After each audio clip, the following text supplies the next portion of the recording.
You got to go find a channel where they're talking about ADOS or are Africans, you know, we're Africans from, I mean, we're the people born in America from Africa. That's a whole different discussion. You're narrowing yourself really because you could only speak to things that, I mean, you're talking about you not being from Africa. And I get that. I understand that. I've heard somebody else speak on that before and they thought they were indigenous to the land. And that's a whole different discussion. I'm more than happy to address that, but not today. I'm sorry. This is still my channel. I'm going to ask you to go now because I can see you're still on that. You're always on that. And I'm excited for you. You found some things that you're comfortable with, but you're making me very uncomfortable right now, Mr. Dog. I'm going to have to let you go. Okay, so this is a real serious topic. So anybody else that feels like they're Chinese, Indian, or something else, please find your way. Find your way, because I'm not here for that today. Come on, y'all. Y'all know me. I'm not gonna sit here and let you come on here and talk like that. That's great. Okay. So that being said, I want to thank everybody else for being so very patient. And this is really an opportunity for us to be as honest as we can possibly be to each other. So that being said, I know that you are next, Miss. Wait, who's next? Let me get this out my way. I believe it's you, Miss Dantor. Tell me what you think about what we're talking about. Welcome to the conversation, sis. Tell me what you think. What's going on as far as what you've heard and where we are? Hi, everyone. You know, I just want to say that I think as African Americans, we're really close to our generational trauma. We've seen a lot. We've had to wait to vote and have equitable housing and have the opportunity to work through affordable housing. I'm sorry, through affirmative action. So I'm hearing a lot of folks say, you know, when the immigrants come over, you know, give them time to understand you guys in time. Well, you know, we've kind of been waiting for a long time for a lot of things. So I would just issue the challenge for people who come over to, you know, get to know us. You know, try to understand our point of view, where we are today, outside of what you've seen in the media. Because when we go over to the continent, we're constantly asked to immediately start engaging and learning the culture and the language and trying to, you know, integrate ourselves into the community. And so we would ask the same. Yeah. And I think we would find that we could build a strong bond and actually work to change both places for the better. Yeah. But the burden can't be all on us. You know, we're constantly putting, I guess, the best of two evils in the White House. And, you know, Blacks are leading a lot. And so we ask that when folks come over, get to know us, make an effort, try to understand where we are, and then help us prepare to go where you left. So basically, I just want to make sure you said when you tell them to get to know you, what does that look like, getting to know you? That means understand if you're a Christian and you come into a Black community, go to a Black church. Try to understand some of our cultural activities, some of our rituals. Just get to know us. Get to know our cuisine. Because I've heard a lot of continentals come over and say Blacks don't have any culture. But they don't know because they don't go to the soul food restaurants and get that mac and cheese. There you go. Yeah. Why we only talk about mac and cheese? Yeah, but I like mac and cheese. I like mac and cheese. What the hell? I'm gonna talk about what I like, bruh. You're not gonna come on my channel and tell me what I like. I like mac and cheese. I talk about fried chicken. Okay. And I like mac and cheese. Right now, I would like me some mac and cheese. I'm Haitian. All we eat is rice. I got another one, y'all. I'm trying to be calm. I said I was going to be calm. Like, why are you talking about mac and cheese out of nowhere? Ne comprends pas. Ça pas content? Embarqué. Yeah, so we just, you know, we can't. Okay, so that being said, you're going to wait your turn, Mr. Pickney, because I don't have the opportunity. You're just moving your mouth and nobody hears you. You're on mute. So you're sitting there upset for no reason because this sister like mac and cheese. Why can't I like mac and cheese? Oh, my God. The hell? We make mac and cheese in Haiti, too. This is not a disrespect, but I just like the way my African-American brothers and sisters do it. The hell? Now, before you were so rudely interrupted, Ms. Dontor, go ahead. You see, I gotta get. Why do my brothers be doing that to me? Go ahead. Yeah, so I think we can partner up, and they can understand our political moves. They might not be able to engage now, but go through connect with a grassroots organization and understand what folks are trying to do in the community, because it's not all. Not all changes are happening through the Black Caucus, if any. Right. So, like, immerse yourself, understand where we are going and what we plan to do. You think that's an easy thing, though, to do? It is very easy. Let me ask you something. Right now we have some brothers and sisters going to the continent. I hear a lot of people saying that they're not immersing themselves. And I'm starting to think that because it's not because they don't want to, it's just that it's not as easy. And I'm speaking as someone that was raised in a Haitian household. Even though I was born in New Jersey, my people were Haitian.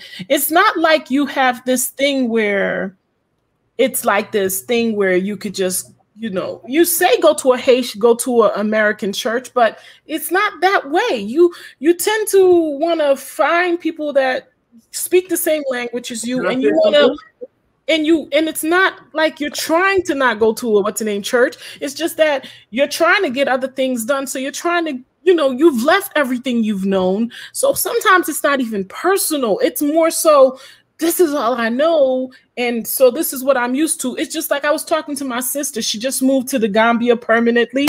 Shout out to her. She's African American. And she said when she went down there, all she did was order burgers and stuff because she couldn't really get with the food yet.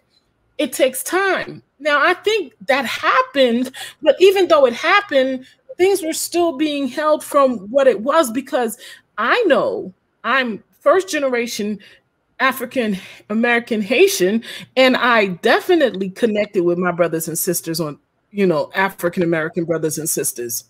I did. Now my aunt did not, because she didn't have that language. She didn't have the connections in school. She didn't meet with them other than when she was working. And when she was working, she tended not to really get to know people, or they were adults. At 40, some people are just in their ways, but I feel like we are there. What we're talking about, our children is doing it. They're communicating, they're talking, they're not looking at us like, oh, that's a Jamaican, I think we bring that into the element when we start showing them the differences. But growth doesn't come from your comfort zone, right? And so you've got to reach out, because that very church that you might be bypassing might be full of people with hiring capabilities, who are professors, or I think the process is opening the mind, and understanding that when you come here, there are people in very high places. Let me ask you something. When you were growing up, did you have people from the islands or Africa that lived near you? I did, because I lived near Savannah State. And so a lot of the professors, lived in the community and then in the surrounding areas. Yeah. So was this a type of situation? You see, I grew up in Philly in a hood. So was this a type of situation where you guys would go and welcome them to the neighborhood and things like that? No, but if they showed up at our institution, they were definitely welcomed. And if they needed services or help or understanding, or talk about the schools they were going to have to put their children in, it was like a committee that rushed them. What do you need? How you need to integrate?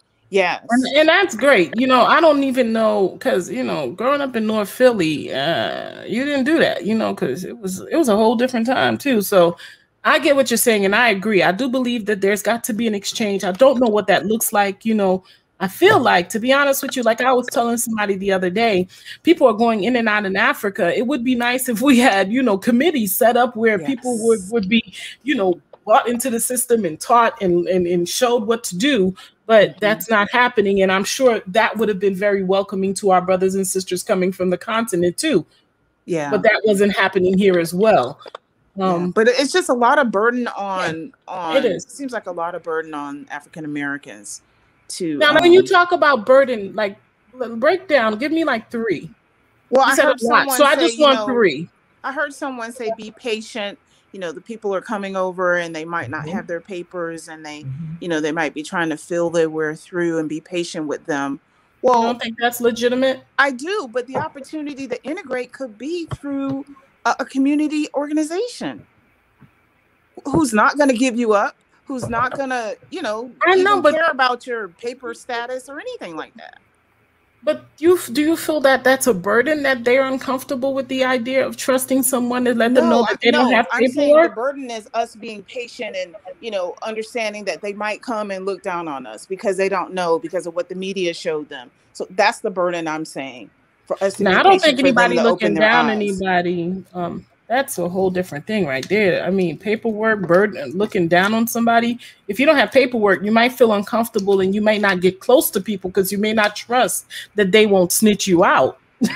Now, that's a factor because, that's happened too in the past where folks would be like, you ain't got no papers. No, I've lived it. Again. My ex was Yoruba. I've lived it. So I'm just saying, it's just a two-way street. And I think we both need each other. We've got to figure out a way. The burden really is on both of us. It's a responsibility that we both have to feel burdened by. When you use the word burden, it kind of made me feel like, wow, I didn't realize it was a burden, but I do understand that it is both of our responsibilities, immigrant and non-immigrant, to make sure that we're reaching out to each other. We can't really go back and fix what was broken, y'all, but we can definitely move forward and say, hey, this is what we was not doing. Maybe we can start doing that because this is what was missing, because the burden is not a language barrier here. What I'm saying is that here we can talk. At least we can talk because if you're here, you most likely speak English. So no, not necessarily. You mean here, like in America? Yeah. Well, if you're here, it doesn't mean you speak English. It just means that I said most some likely. people do. I didn't say everyone does. No. I mean, I just want you to hear me out because I was raised in an immigrant house, so I'm going to give it to you like it is. Not trying to, most likely yes, but not necessarily most of the time. And with your English and the way we speak English is completely different. So it's like they're picking up stuff but not picking it the way, because we speak in slang a lot of times. But I'm not justifying. I'm really just trying to edify and have people understand that the burden is ours, our children, our future selves. We all should have the burden of trying to bring ourselves closer to each other so they can have a better place in this world. So the burden should be all of ours. Agree. Definitely can't go back and fix what was broken, y'all, but we definitely we can talk about it and we gotta be open. I mean, to talk about something is one thing. You could talk about something and be negative about it all day long, but to talk about it and to edify each other and to learn and to try to understand what went wrong, that's something different. But just to highlight it and just leave it at that, that's undoing. Well, no, I'm certainly a solution-oriented person. And I actually gave, what I thought could be steps that someone can take. I'm not. Well, I think that I'm not saying you are personally, but when I hear, and I'm being completely honest, coming from with my immigrant ear, because I have an African American ear and an immigrant ear, because I belong to no really one. Because to be honest with you, they don't accept me 100%, and you guys don't either. So that being said, what happens? Well, I'm not a part of the you guys, so let me stop. No, I'm just saying. When I say you guys, I mean let's not do that, please. Okay. I can't, because it's taking me off track. Let's not do that, because you know what I mean when I say you guys. When I say African Americans, same thing. So, from my immigrant perspective, when I hear the burden is on us, I'm like, no, the burden is on all of us. Because you're you're feeling like this is happening to you, but I need you to hear what's happening to me. And then maybe we can understand what's been happening, and then we could try to like make sure that our children has a different perspective. Because we can sit here and we could beat the drum of you did this to me and you did that to me all day long. But if we don't get to a space and a place where we can understand that what's going to work for us moving forward is what we need to start talking about. Yes, the burden is on all of us to make sure that we are doing whatever we can do to take away those opinions that we have about each other. That is a true burden, and it's a responsibility that I am really trying to tell you that I'm not upset about it, because it's a good thing. At least now we're at the crossroads of what we need to do. Yeah, I think someone posted about, you know, not everyone African American being insulted, or I can't remember. See, I didn't know what was going on in the comment section. Yeah, I know that we have some Indians in there, we have some ADOS in there, we have some FBA Nigels in there, we have a lot of personalities going up in here, and I got a couple of folks in the panel that can't wait to get at me too. So thank you so much, Ms. Danto. I want you to be as honest as you can be, and I think you have been. I just want us to really be in a place where we are truly open to being like we're talking to people that we really want to heal with, I'm gonna let you know this is what's been bothering me, and this is it. I'm not bothered by immigrants at all. So I don't feel threatened by any means at all. I feel like it's enriching to have a variety of folks, and I'm in a city that's very diverse. So, but you feel otherwise burdened. No, I didn't. So I wasn't speaking personally on the burden side. I was speaking for African Americans in general, based on the conversations that were had today. None of this is personal, Ms. Dantour. Right. So you just asked me, was I burdened? No, I'm not. I said, do you feel burdened? You just feel, because you answered to something that I was speaking to everybody about. So I'm like, well, you just feel burdened. Because that's what personally, I don't feel burdened. I'm not threatened or burdened. As an African American, you feel burdened? No, I'm speaking of African Americans in general. Yeah. While I happen to be one of them, I'm not speaking for myself right now. Mm-hmm. Oh, I'm confused. I'm either burdened or not burdened. I'm confused. I have a thought about the burden. Go ahead, Wendy. Because it did occur to me as I was listening to Jalo, and that's why I asked him about friendships and stuff. Because if the idea is that when we talk about, like you said, when we talk about going to Africa, we talk about I am very much in the camp of we who are arriving, we need to figure it out. We need to understand where we're going. We need to try not to offend people. We need to, we need to keep quiet kind of before we start making all kinds of pronouncements about what we think we see without understanding, right? But at the same time, I think the opposite is true. And when I hear other people who are coming saying, you have to understand us, you have to learn about us, you have to do, it's like, wait a minute, you're coming to the United States, right? When I go to your country, that is my burden. My burden is to understand you. When you come this way, which happens to be your country, an effort to understand this history too. And so that we're not each, and I agree with I don't feel like I've ever been burdened in my life, but as a group, I don't think that, we need to learn about the history of Haiti, of Jamaica, of, DR, of all the Caribbean islands and every country in Africa to be able to have relationships with our brothers and sisters and for them to understand us. And I just think that when you go someplace, you don't think strongly about this, when you go someplace, if you make friends, if you establish relationships with people who are there, you will have a totally different understanding of what that place is like. So that's if we're looking for solutions, my solution is find a friend, make a friend. Yes. It's a coworker, it's somebody else. You need to establish a relationship, because when you establish that relationship, I've got a friend who's from Sierra Leone. I've got lots of people and I'm friends with these people for 30 years, right? And they know everybody in my family, right? They know, they're part, but they understand Africa, America in a way that somebody who is off-put because they let that propaganda stand in the way, right? of understanding us, they will never understand who we are.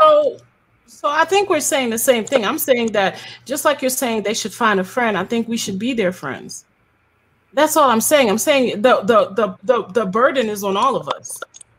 And that's the part. It can't be like just, I don't want to mention the fact that when I go to Africa, I got to learn your ways, or when you come here, you got to learn my ways. I just want, when you come here, that I'm here for you and that you're open to coming to me. And when I go there, that you're there for me and that I'm open to coming to you. Yeah, it's not a thing that if I come here, you have this, one moment, please. I'm sorry. It's not a thing that if I'm coming here that, oh, you're coming now to my territory. So now that you're in my territory, you need to understand who I am. Yeah, it's your responsibility to get who I am. That may happen, but that should not be the objective. You know, that should not be the objective. And that says something about. Why should that not be? Why? Why should people not understand? Why should people come to I don't understand why I'm being cut off. And not understand. I don't understand why I'm being cut off because I heard you. And I don't understand why people can't understand that it's one of these things where, you know, I feel like the burden, if somebody comes to my house, it's my responsibility to make them feel comfortable. If you're coming to my home, I can't tell you, you better find your way to me and make sure that you find your way to me. Find a friend. It comes off a little bit abrasive, and I'm just letting you know how I hear it as an immigrant. Now, do you want an answer from an immigrant, or do you want? That wasn't the intent, though. I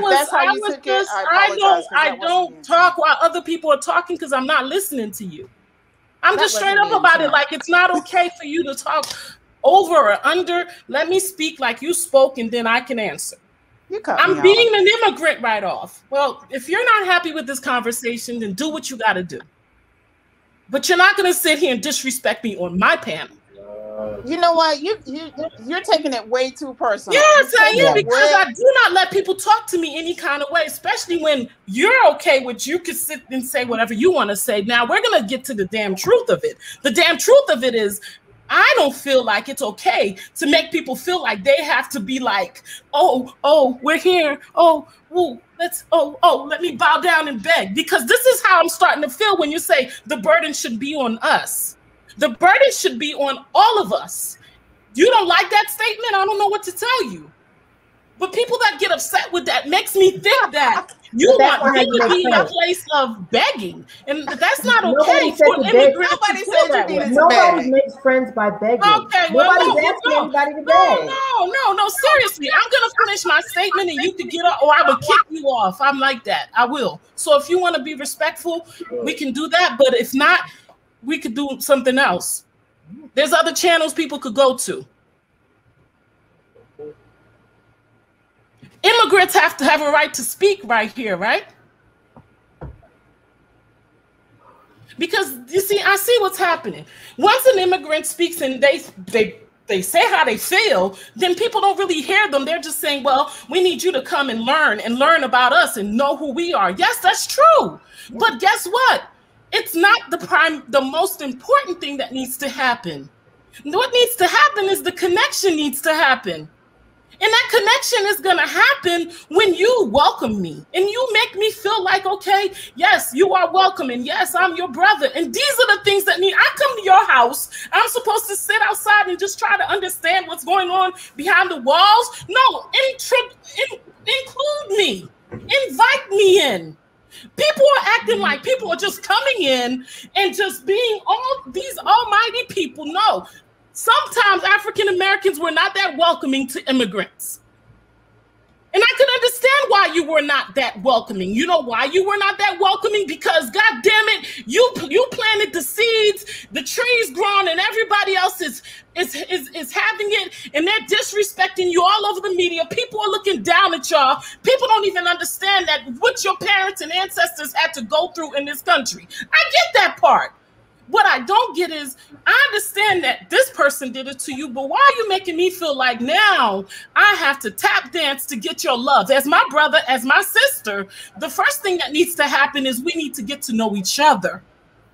And that means that what that brother was saying is that we come from different cultures. That is true. Just like people from North Philly come from a different culture than somebody in South Philly. People down south is different than the people down here up north. It's the reality. We're different. So somebody coming from a whole different continent or a whole different little island might be a lot different. So you might want to, not feel like it's necessarily something against you. I said yesterday that a lot of times when immigrants come here, they are stuck on a couple of things. One, some of them may not have papers. So they move in a suspicious way anyway, and they're not trusting everybody anyway. And no, they're not going to come up to you and say, I don't have papers, so you could lead them to the community center so they could get papers. That sounds like great stuff, but that's not how, an immigrant thinks. An immigrant thinks, let me stay to myself. Let me not tell everybody that I don't have no paperwork so they don't snitch me out and get me deported. Or another factor, this person seems like, they just be chilling. They going to clubs, they going to parties, they going to church. They could do whatever they want to do. When the cops come up, they're looking like, why are you stopping me? You see, when an immigrant gets stopped, they like almost to tears because they don't want them to find out they ain't got no papers, or they just got their papers. They don't want to lose their papers. There's a lot of reasons why people act cold and distant. Let's deal with the cold and distant aspect of it before we get to the you better know who I am aspect of it. I'm just telling what I know. Now, people, you may get upset and say, well, you gotta, make some friends. Yes, it's easier said than done, because when you come here, for first and foremost, you're coming to a new culture. Even though these people look like you, they don't move like you. Some of them are more aggressive, some is less, depending on where you're coming from. I don't understand why we cannot be realistic to understand that just like you come from South Philly, you might move a little slower, more precise, and other folks coming from North Philly might move a little quicker, talk a little louder, be a little bit more abrasive in some ways to somebody coming from the South. It's no different. So if I'm coming from Haiti, I might be different than somebody coming from Jamaica. But at the same time, I can understand you saying, well, they got to understand what we've been through. But you can't make it seem like this is gonna be the only way that we can be brothers and sisters. Is if you understand, you gotta understand. You come in here, you come into my place. You gotta do what. And when you hear that as a person, you're thinking, just like when I hear African says, "Well, if you can't speak the language, you don't deserve to be here." I'm African. I can be where I am still African, regardless of what I don't speak or do not or speak. It's offensive. We're offensive to each other because we're expecting things from each other that we shouldn't be expecting. What we need to be doing is unifying and trying to find ways to become sisters and brothers and family in that way. And then, maybe you could sit me down after you've gotten close to me and tell me who you are and what you've been through. And I could do the same. But there is, to tell someone to find a friend, man. I mean, usually when you go somewhere and you go to someone's house, that person has to make you feel comfortable. And that's okay. I understand that that's not the time that we're in, but let's not get it conflicted. These people are people. They're coming there with their own experiences, and they fought their own battles, and they're looking like, you don't even understand. I'm just trying to get these papers. I'm just here for the money. For the most part, no, they didn't come to learn your history. It's the honest truth of it, because they got their own they dealing with. It's not disrespect. It's called, they just on a hustle trying to get back home. Half of them left their families and they're not really here to stay. And when they do finally decide to stay, trust me, by then they know you. They know you based on some of the ways that you may have treated them or the news have portrayed you, and those things are not their fault. Either it's the system or it's the fact that, there's been no closeness. And a lot of that had to have to do with, I'm gonna tell you something I used to do. I had friends and there was this African store that was on the corner of the block. The African lady would come out and she would sweep and she would, wave her hand, and they used to make fun of her and say her store stank and things like that. And these are little kids, but at the same time, when you think about it, these are things that happen to these people. You can't ignore that happened to them too. And it's like we're all sitting here trying to act like we can't understand what it's like to be in a place where, you know, it's different. Or we're looked at as different. I don't really care if somebody leaves. You're not going to talk to me anyway on my channel. That's it, period, point blank. Find someone else to disrespect. That's just the way I play. If you want to disrespect, if you want to make people feel uncomfortable, it's not going to happen here. We can talk. But we're not going to put each other down. This is not the channel. My thing is this. We're all immigrants. Even those of you that think that just because you were African American and you're African American, so that means this is your land. You are an immigrant to this land. We are all treated like immigrants in this land. Even my brothers and sisters that are African American. And that's just the truth of it. It's sad. It is a sad thing to see, you know, people, I mean, getting to the point where you better know who I am. Ask about me. You better know who I am here before you come here and get comfortable. Yeah, show me some respect. Imagine, you know, that's how we feel when we diasporans hear certain continentals tell us, no, we don't, you're not going to be here. You got to respect this and you got to do this and you got to do that. We're sitting there going, oh my God, I'm just trying to get home. You do understand it's my birthright, right? My people came from this place. Coming to America, we're not coming to a place where we're trying to just take over or nothing like that. These supremacist people that run this country called America, they go into different countries. They do whatever they want. They pull out the resources. They drain the societies. They leave them without. You know what these immigrants are doing? And I say it and I'll say it again. They're following the money. They're trying to get to the money because the money's being taken from them, being drained from them. Somebody said earlier, but nobody really thought about that. When Mr. You know, Untouchable came on here and he said, you know, a lot of times you guys see it from where you're standing and you don't really see it from the immigrant side looking in. And I see that. You really think the onus of everything is 100% the responsibility of the immigrants? No, it's 50-50 and it's all of our responsibility. And you can't say, well, the word burden is really it's not. The word burden is really not welcoming. The burden is not on just one person. The burden is on all of us. It's our burden to make sure that our future selves don't be in this space of blaming each other, hating on each other, and making it seem like this person owes me a certain amount of level of this. No. The burden is on all of us. We talk about unity, we talk about this, and some folks are even talking about going to the continent. But then you still have this ism or schism that you have towards certain people based on the fact that you think that they're this way and they're coming here where we are. And it's funny because we're almost ready to say, well, you're coming to my country. America is not our country, none of ours. Except for that damn Indian guy.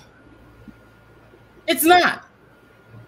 And they let us know that by the way they treat our brothers and sisters in America.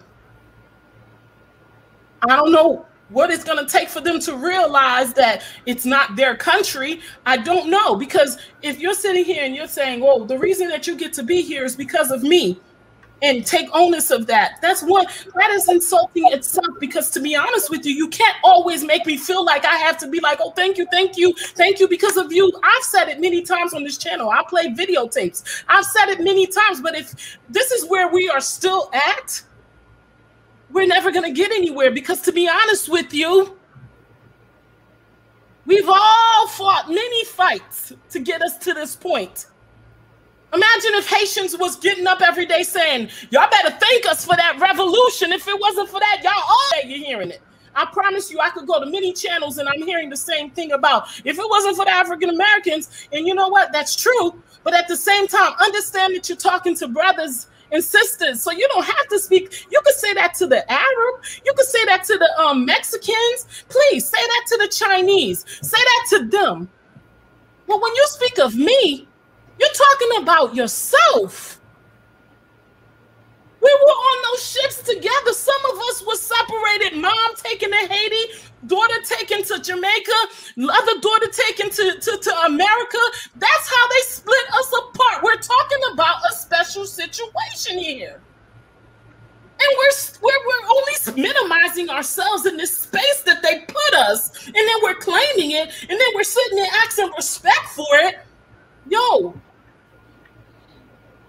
when I was talking about Haiti the other day, I could have took the stance view of, yeah, you know, if it wasn't for I said if it wasn't for the Africans that was in Haiti at that time that did what they did, because it was Africans. Just because they was calling themselves Haiti or IECN or whatever they was calling themselves, there was Africans putting on them ships and brought to those spaces and did those things that they did. Let's not lose perspective. Now, if you're asking for your brothers to love you and to appreciate you and to see you, that's different. But don't do it on the palms of, this is you coming into my country. What country is yours? Remember, check this out. Remember, right? What country, man? Is the country where they putting their knee on your damn neck and trying to justify it? The country where we should all be trying to run from and trying to figure out what we can do, because guess what? Our forefathers have tried and tried and tried and tried and tried in this country. And guess what? You can keep trying all day long. Unless you run up in that Capitol and do what those Trumpsters tried to do, you ain't going to be able to get control of this country. And I'm sad to say we may never have control of the country of the continent of Africa either, because we're so busy trying to fight for the little bits of crumbs like Haitians. They're trying to fight for that little island that they keep blowing up every 5 minutes, trying to, you know, act like it's earthquakes. And Jamaicans, they over there shooting each other up over that little bit of island. So we all fight for these little bit of places that they put us in, that we don't realize that we have a home, and that home belongs to all of us. All of us. I don't know. I put this conversation up, but I didn't realize there were so many people that were so stuck on this thing that they're saying that they these places that they're saying that they were taken to, that they're ready to say, hey, you know, when you come to our country, I almost heard that, and it kind of tripped me up. It kind of tripped me up, man. What happened to my brothers and sisters here in America happened to Africans in America. I.e., they still call you African Americans because you're African first. And you should want to be Africans only, because that comes with power. That shows that you know who you are, and you don't need the little extra that they gave you. Not anymore. You know, you could let go of their crumbs and try to hold on to what's really yours. Or you could go and get yourself all caught up into this thing where you think that this is really something that is tangible. I truly understand where Africans are coming from, and African Americans are coming from, and Haitians are coming from, because I understand exactly where they are coming from. But at the same time, what are we gonna do? Because you can't hold on to these things. What are you gonna hold on to? What are you gonna hold on to? What are you gonna do with it? You know, we have people saying, you're right, there's some fucked up shit going on the continent as well. People have to be honest, man. It's not like they're you know, when brothers and sisters come from the, you know, from the what's the name? I've heard people, and they didn't know I was Haitian. I've heard people say things like, yeah, I don't know why they keep coming here. They need to go back where they came from. And I turned around, and that person looked just like me. But that was just a person that, you know, a person that looked just like me was saying it.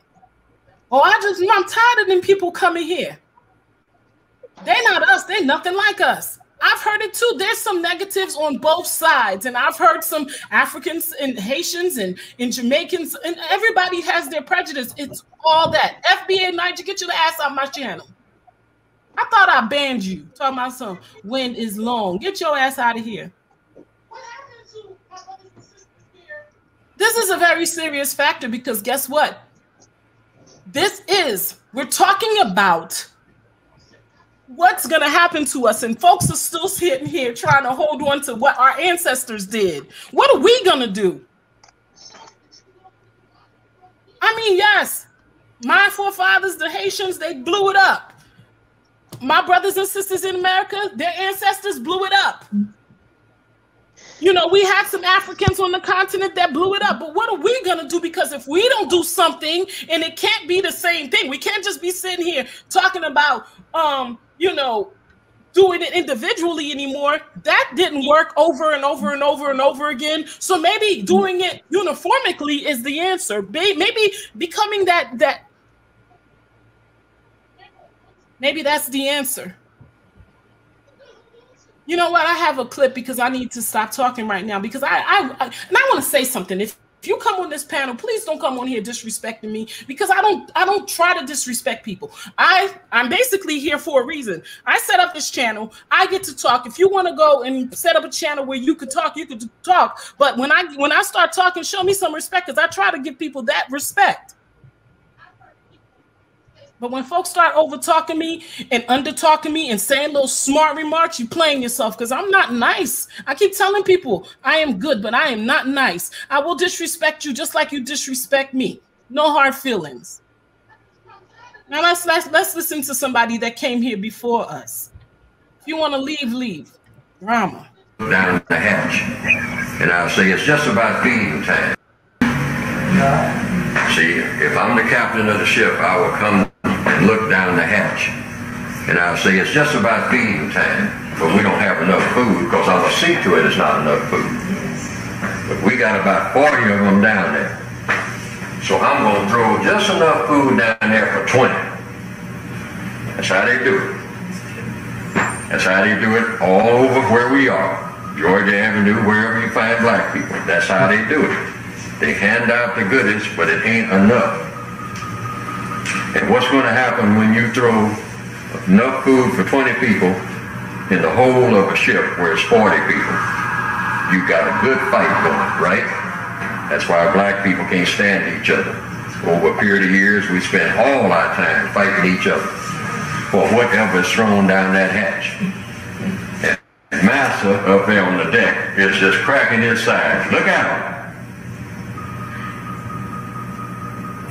See, it ain't rocket science. Now, what do we do about it? First thing about it, we have to know that this is what's going on. And don't get caught in that trap. They even got us bragging about it, you know. West Coast gangs and all like that. All about doing harm to other black people. It's a part of our culture. When we join a gang, that's what we're really talking. Hey, we're not joining no gang to go fight some white folks over there in the suburbs. We join a gang fighting people over there 3 blocks away. Same boys we was raised up with. But their mama just moved a few blocks because she got put out down here. Not paying the rent because she didn't have no money. She didn't have no money because she didn't have anybody to help her support her. You know, so she had to move down there. That's ain't no difference between him and me. Except now he's 3 blocks down the street. But all of a sudden he's a stranger. Because I very seldom see him. You know, and all he got to do is step on my foot and he got a fight going. Now I got to go get my brothers and my gang and whatnot. See, and the white supremacists say, these people don't even know how we do what we do. That's why we are masters of the world. So what do? Codification is all about what you do about something. You know this. We are all full of poison. We, I'm saying, the non-white people on this planet, we're loaded with it. What I mean by poison, animosity toward each other. Yes. And we should stop lying and saying how much we love each other. That ain't true. I don't care how many marches we go to. We do not love each other and we do not love ourselves. And it takes too long to get in that frame of mind. So what do you do in the meantime? You minimize conflict. That's how I wrote it in the book. How do you minimize conflict? By minimizing contact. The only reason I am standing in this room this evening talking is because I'm trying to talk about something constructive. Anytime I start thinking about something that might be destructive, first thing I'm supposed to do is get away from you. See, if I want to do some kind of destructive stuff, I go and sit down among a whole bunch of white people, and that does two things. It keeps me from acting real quick without thinking. So see, they know how to put a hurting on you real fast, and we know that. That's why we like hiding in the ghetto. See, it's just certain places we ain't going, because we know we'll get hurt. And we know it ain't nobody coming to our rescue, because there ain't nobody that got that kind of muscle. You know, all our little gangs put together ain't got as much muscle as these people. Just a handful of them. Just show up. Don't take but a handful. They don't even have to do nothing. Just show up. What's going on here? Now all them loud black people got quiet all of a sudden. See, we know whose chest to get into with both feet. You know, as long as it's us, we got no problem. We can handle us. Yes, sir. Do you think that the power structure will switch from white supremacy to, let's say, Asiatic men or women regaining their throne again? No. That's the trick that they're pulling right now. They are bringing more and more non-white people from all over the world and mixing them all up together, different languages and whatnot. And what they're doing, they're just getting another big gang fight started. They're going to stand back and watch the fight and control it all. See, that's what I was saying a while ago. Nobody can take your job. See, Pedro from Guatemala cannot take your job. He ain't taking no job away from you. He was told when he was in Guatemala, come get this job. But the white supremacists will come and say, he took your job. No, he didn't. See, and they're doing the same thing with, you know, you say, well, the Koreans taking over my neighborhood. No. First of all, who owned the neighborhood that you're in? You don't own that boarded up store over there. That store been boarded up for 10 years. You know, guys shooting up drugs in it and whatnot. Kids running through it playing cowboy. You know, it's just a big old empty building. You don't own it. So nobody could take it from you because you didn't own it. See, we always talk about this is the hood. Don't own 2 feet of nothing around there. See, white people go where they please. Black people go where they're sent. That includes me. Right. I can't live nowhere on this planet except where they assign me. And I don't know any black people that do.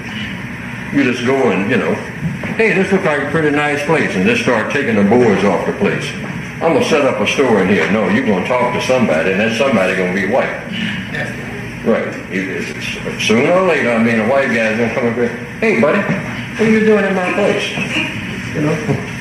Well, it's been boarded up for years. I figured it didn't belong to nobody. All belongs to somebody. And you have to move out of here, buddy. Well, y'all ain't used it for nothing. Don't make no difference. It's mine. Don't let me catch you in here no more. I'm going to put these boards back up here, and they better not be missing again. Or you're going to have to answer to me. And you're not able to. So shut up. That's the way they talk all over the world, and they mean it. And they can back it up, because they got the muscle. I don't care who it is, Saddam Hussein, I don't care how many statues you build of yourself. They can pull them all down in about 5 minutes. How many gang signs you put on it, they not only erase your sign, they take down the wall that the sign is on.